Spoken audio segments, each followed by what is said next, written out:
భారతదేశానికి సరికొత్త పాలసీలు పరిపాలనా పంథా రావాలని తెలంగాణ తొలి సీఎం కేసీఆర్ గతంలోనే చెప్పారు. బీఆర్ఎస్ పార్టీ 21వ ప్లీనరీ సందర్భంగా కేసీఆర్ చేసినటువంటి ప్రసంగం ఇప్పుడు మరోసారి చర్చనీయాంశంగా మారింది. దేశంలో పుష్కలంగా వనరులు ఉన్నా వాటిని సద్వినియోగం చేసుకోలేకపోవడం పాలకుల వైఫల్యమేనని కేసీఆర్ చెప్పారు. పార్టీకి అధికారం రావడం ముఖ్యం కాదు. 75 సంవత్సరాల స్వాతంత్ర ఫలితం, ఆ ఉద్యమం లక్షించినటువంటి ఆకాంక్షలు, ఆ సందర్భంలో ప్రజలు వెలిబుచ్చినటువంటి అభిప్రాయాలు సాఫల్యం కాలేదని మన ముందున్నటువంటి భారతదేశం మనకు చెప్తా ఉంది. మరి ఈ భారతదేశం ఈ రొటీన్ పొలిటికల్ సిస్టమ్ నుంచి, ఈ ఫ్రంటులు టెంటుల బాధ నుంచి ఒక కొత్త పందాలో ముందుకు పురోగమించడానికి ఏ రకమైనటువంటి పద్ధతులు ఎంచుకోవాలి, ఏ రకమైన స్ట్రక్చరల్ చేంజెస్ తీసుకొని రావాలి, ఏ రకమైన పాలసీలకు రూపకల్పన జరగాలి. దేశంలో నీళ్లు ఉన్నాయి కానీ రైతులకు నీళ్లు రావు. దేశంలో కరెంటు ఉన్నది కానీ దాన్ని వినియోగించే సత్తా దేశాన్ని పరిపాలిస్తున్న పార్టీలకు పాలకులకు లేదు. ప్రాథమిక అవసరాలు కదా, మంచినీళ్లు, విద్యుత్తు, విద్య, వైద్యం, ఇవి కూడా కనీసం 75 ఏళ్లలో సమకూర్చలేనటువంటి పరిస్థితి. ఈ పరిస్థితులన్నీ పోవాలంటే ఎక్కడో ఏదో తీవ్రమైన లోపం ఉంది. ఆలోచన విధానంలో, పాలసీ మేకింగ్లో, పాలసీ ఇంప్లిమెంటేషన్లో కొన్ని లోపాలని నేను కొన్ని సందర్భాలలో మాట్లాడుతూ ఉంటే కొంతమంది మిత్రులు అంటారు, చైనా ఎట్లా దూసుకుపోయింది, మనం ఎట్లా మిగిలిపోయి ఉన్నాం. హిమాలయ పర్వతాలకు చైనా అవతల వైపు, మనం ఇవతల వైపు. వాళ్ళు అన్నమే తింటారు, మరి మనం కూడా అన్నమే తింటాం. ఏమిది కథ అంటే వాళ్ళ పాలసీ వేరండి అంటారు. వాళ్ళ పాలసీ వేరంటే ఏంది అని అడిగితే అది కొంచెం నియంతృత్వంగా ఉంది, లేకపోతే ఇంకేటో ఉందని దానికి ఏదో భాష్యం చెప్పినారు. నేను ఒకటే మాట అడిగిన, వాళ్ళ పాలసీ కంటే మన ఇండియన్ పాలసీ ఒకవేళ బెటర్ అయితే మరి మనమే చైనా కంటే ముందు ఉండాలి కదా. మన పాలసీ నిజంగానే వాళ్ళకంటే మంచిది అనుకుంటే, ఉత్తమమైంది అనుకుంటే ఆ ఉత్తమ ఫలితాలు మన దేశానికి రావాలి కదా. మరి వాళ్ళేమో దూసుకొని పోతా ఉన్నారు. $16 ట్రిలియన్ వాళ్ళు దాటుతూ ఉన్నారు, $3 ట్రిలియన్ దగ్గర మనం ఉన్నాం. మరి కారణం ఏంటి అంటే దానికి సమాధానం లేదు. చాలా బాధ కలుగుతుంది. భారతదేశానికి కూడా ఒకటే ఒక మాటలో చెప్పానంటే, మనసు పెట్టి చేస్తే, స్థిరచిత్తంతో పనిచేస్తే అమెరికాను మించినటువంటి ఆర్థిక శక్తిగా భారతదేశం మారేటువంటి అవకాశాలు సుసంపన్నంగా ఉన్నాయి. ప్రకృతి వనరులు, మానవ వనరులు, యువశక్తి అన్నీ కూడా ఉన్నాయి. వాతావరణం, పర్యావరణం అన్నీ అనుకూలంగా ఉన్నాయి. అన్నీ ఉండి ఆగమైపోయినటువంటి ఈ దేశానికి, అందులో భాగంగా సఫర్ అవుతున్నటువంటి మనకు ఒక విముక్తి రావాలి. Right, welcome back. బరాబర్ అడుగుతాం. చైనా కంటే భారత్లోనే సాగుకు యోగ్యమైన భూమి ఎక్కువగా ఉందని కేసీఆర్ గతంలో పలు ఆసక్తికరమైన విషయాలు వెల్లడించారు. కానీ గత 3 దశాబ్దాల కాలంలో చైనా మనము అందుకోలేనంత ఎత్తుకు ఎదిగిందన్నారు. చైనాతో పోటీ పడలేకపోవడం దేశాన్ని పాలించిన ప్రభుత్వాల వైఫల్యమేనన్నారు కేసీఆర్. అనుకూలమైన భూమి, వ్యవసాయం చేసుకోవడానికి అనుకూలమైన భూమి కలిగి ఉండటంలో భారతదేశం కంటే చైనా దేశం తక్కువ.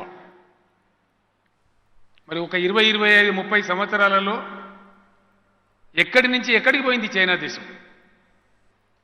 ఇలా సెకండ్ సూపర్ ఎకనామిక్ పవర్, దేశంలో ప్రపంచంలో 2వ ఆర్థిక శక్తి కలిగి ఉన్న దేశం ఏది అంటే ప్రపంచమంతా చెప్పేది చైనా. మరి మనం ఎక్కడ ఉన్నాం?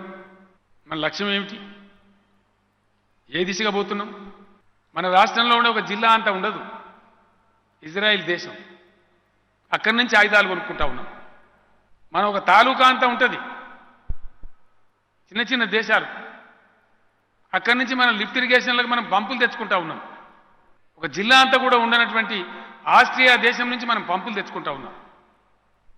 ఏం కర్మ, ఏం దుస్థితి, ఏం బాధ.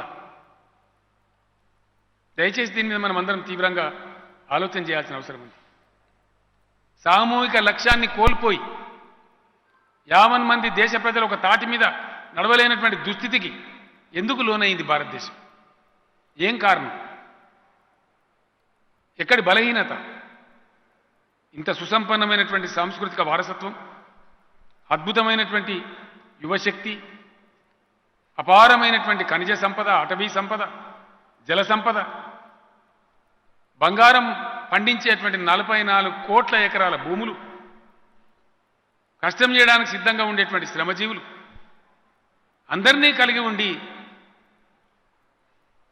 ఎందుకో కొరగాకుండా ఈ దేశం ఎందుకున్నది? దీనికి నివారణ ఏమిటి? ఇది తప్పకుండా చర్చ జరగాల్సినటువంటి అంశం. కావాల్సింది రావాల్సింది రాజకీయ ఫ్రంట్లు కాదు. చాలా వచ్చినాయి ఫ్రంట్లు. Second front, first front, national front, మన ఫ్రంట్ అన్నీ వచ్చినాయి. ఏమి సాధించినాయి? ఏం జరిగింది? రాజకీయ పునరేకీకరణలు కావు, డొల్ల మాటలు కళ్ళ మాటలు కావు. ఇలా దేశానికి కావాల్సింది ప్రత్యామ్నాయ ఎజెండా, ఒక అద్భుతమైన దేశాన్ని ప్రగతి పథంలో తీసుకుపోయే ఎజెండా కావాలి. దేశంలో లెక్క తేలిన నదీ జలాలు 65,000 టీఎంసీలుంటే ఇప్పటి వరకు కట్టినటువంటి ప్రాజెక్టుల ద్వారా కేవలం 30 టీఎంసీలే వాడుకుంటున్నాం. ప్రగతికి కీలకమైన విద్యుత్ శక్తి వినియోగంలోనూ దేశం వెనుకబడింది. 4 లక్షల మెగావాట్ల విద్యుత్ అందుబాటులో ఉంటే ఇప్పటివరకు 2 లక్షల మెగావాట్లకు మించి వాడుకోలేదు. ఇప్పటికీ నిత్యం దేశంలో రైతులు కరెంటు కోతలు, సాగునీటి కష్టాలతో గోసపడుతున్నారు. దేశంలో కొన్ని విషయాలు చాలా మందికి తెలియవు. ఎందుకంటే రాజకీయాలలో మనకు నేర్పబడ్డది అంతే, మనకు చెప్పబడ్డది అంతే, మనకు తెలిసిందే అంత. కాబట్టి దాని చుట్టే మన ఆలోచనలు ఉన్నాయి. చదువుకున్న వాళ్ళుగా ఉన్నటువంటి వ్యక్తులకు కూడా చాలా విషయాలు దూరంలోనే ఉంచబడ్డాయి. వాళ్ళ పరిశీలనకు, వాళ్ళ అవగాహనకు ఆ విషయాలు తేబడలేదు. ఈరోజు దేశంలో స్థాపిత విద్యుత్ శక్తి సామర్థ్యం, installed power capacity of India 4,01,035 మెగావాట్ల విద్యుత్ శక్తి మన దేశంలో అందుబాటులో ఉంది. ప్రపంచం మొత్తం అభివృద్ధికి సంకేతాలుగా, ప్రగతికి నిదర్శనాలుగా భావించేటువంటి పారామీటర్స్లో ఏ దేశంలో ఎక్కువ, ఏ దేశంలో ఏ రాష్ట్రంలో ఎక్కువ అని ప్రప్రథమంగా కొలిచే కొలమానం విద్యుత్ శక్తి. 4 లక్షల మెగావాట్ల విద్యుత్ శక్తి దేశంలో ఉంటే భారతదేశం ఏ ఒక్క రోజు కూడా 2 లక్షల మించి విద్యుత్ శక్తి వాడడం లేదు. ప్రధానమంత్రి గారు ప్రాతినిధ్యం వహించే గుజరాత్లో కూడా భరించలేనటువంటి కరెంటు కోతలు, ఎండిపోతున్న పంట పొలాలు, రైతుల యొక్క రాస్తా రోకోలు. మన చుట్టూ ఉన్న రాష్ట్రాలు, మనకు బార్డర్గా ఉన్నటువంటి రాష్ట్రాలు, అది కర్ణాటక కావచ్చు, మహారాష్ట్ర కావచ్చు, ఛత్తీస్గఢ్ కావచ్చు, చివరికి ఆంధ్రప్రదేశ్ కావచ్చు, కోతలు లేని రాష్ట్రమే లేదు. ప్రకృతి లేదా భగవంతుడు ప్రసాదించిన మరొక గొప్ప వరం భారతదేశానికి. ఈ దేశంలో సజీవంగా ప్రవహించేటువంటి నదులలో ఉన్నటువంటి నీటి లభ్యత 65,000 టీఎంసీ. ఇంకా ఒక 4-5 టీఎంసీల నీటి లెక్కలు తేలాల్సి ఉంది. టిబెట్ నుంచి వచ్చే నీళ్లు ఇంకా లెక్కలు తేలలేదు, అంతర్జాతీయ గొడవలలో ఉంది. ఆల్రెడీ లెక్కించబడి నిర్ణయించబడి భారతదేశం జరిగించుకున్న కేటాయింపులు 65,000 టీఎంసీ. ఇప్పటి వరకు కట్టినటువంటి ప్రాజెక్టులు, జరిగినటువంటి ప్రయత్నాలలో 29,000 టీఎంసీలు లేదా 30,000 టీఎంసీలకు లోపే దేశం వాడుకుంటూ ఉన్నది. కానీ ఎక్కడ చూసినా దేశంలో నీటి యుద్ధాలు. ఇది బుర్ర ఉండా బుర్ర లేకనా, తెలివి ఉండా తెలివి లేకనా, శక్తి సామర్థ్యం ఉండా లేక అసమర్థతనా, వివేకం ఉండా లేదా అవివేకమా? దీనికి కారణం ఎవరు?